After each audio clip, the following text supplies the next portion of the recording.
Welcome everybody to DFP's new segment, The JABS, where one of us gets to air their grievances about a particular topic for just a few minutes of your time. Today, I want to talk to you a little bit about the Nintendo NES Classic Mini. If you don't know, Nintendo just a week ago announced that they were going to be discontinuing the console, despite the fact that people everywhere are still looking for this thing and have not been able to pick one up. Now, if you're like me, this is probably pretty frustrating for you. In fact, I would go as far as to say that this is a slap in the face of all Nintendo fans everywhere. Now, before I get to my personal thoughts on this, I want to give you a little bit of context about the situation.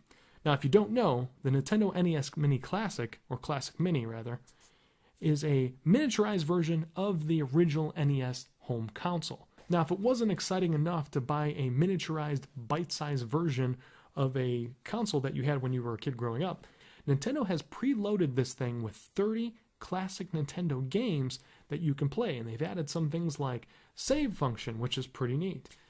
It retails for $60, which is also pretty affordable for most people, and it's just a fun, quirky thing to have. I mean, whether you like the nostalgia or you just want to revisit some of these games you enjoyed, either way, there was a lot of desire to pick one of these things up.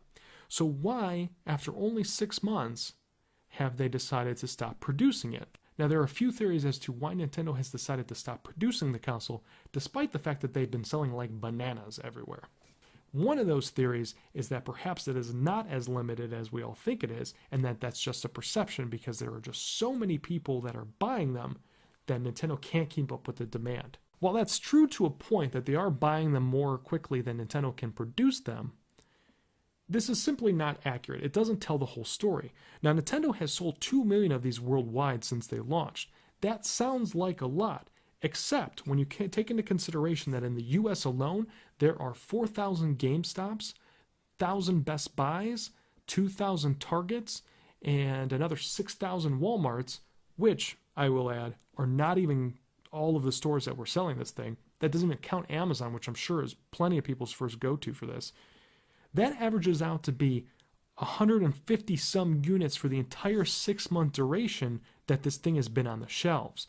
When you average that out per month, that gets each one of these store locations about 25 units per month.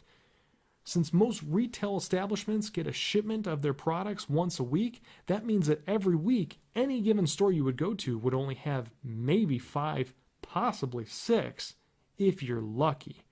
There are definitely more than 5 or 6 people per town or city that have been looking for these things. And the fact that Nintendo has been selling them is indication that they should continue to produce them. However, they're not doing that. So the question is, well, what is the other possibility? Now, some people believe that it's just Nintendo wants to protect their classic games, and when you put 30 of them in a console for $60, you're effectively selling each game for $2 a piece, and Nintendo believes that they are worth more than that. That may be true, but it's not like people don't have access to ROMs on the internet literally everywhere. I mean, you could blindly walk into a Nintendo ROM on the internet without even trying most of the time. Not that I recommend that, not that you should do that. You should always hand money over to the places that develop it so to encourage them to continue producing it, but I'm just being realistic here. Another theory is that they want to create some sort of collectible item or a collector's piece out of having this console out in the wild for only a limited amount of time. While Nintendo does have a tendency to make plenty of things a collector's item due to limited supply or low production run or whatever they do, I also don't see what benefit this really gives them. I mean, if anything, this is just driving the price up for people that have to go and get them off of eBay. So some Joe Schmo on the internet is making a couple extra $100 off a console that they purchased and decided to scalp online. Then there's the theory that Nintendo released the NES Classic Mini only for the purposes of reminding people about Nintendo in hopes that they'll go out and buy a Switch. Now, while I can understand that perhaps there is a market of people that would buy one because of the other, I can't imagine that this is going to be enough correlation to really focus an entire strategy that way. I'll tell you what the real reason is. I have very little doubt that Nintendo did this specifically because they want people thinking about classic titles again for the sake of the Switch's virtual console. See, Nintendo thinks that if you give people access to all these classic titles, dangle it in front of them, and then pull it away without letting most people actually obtain it, the first thing that they're going to want to do is load up their virtual console, whenever that's ready, and decide that they're going to purchase all these games individually for a greater price point than $2 a piece. I cannot tell you how flawed this logic is.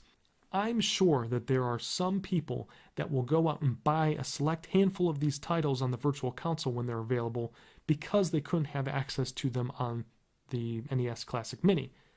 I'm also sure that most people are not buying all of these. I will go so far as to say that I would have been more likely to buy these on the Virtual Console for my Switch had I been able to actually get a hold of one of these NES Classic Minis, because it would remind me about how much fun I was having, and then I would want to take it with me on the go, something that the Mini Classic cannot do. Without me having that reminder, I'm not going to do it. Also, I'm not going to do it just out of spite at this point, really.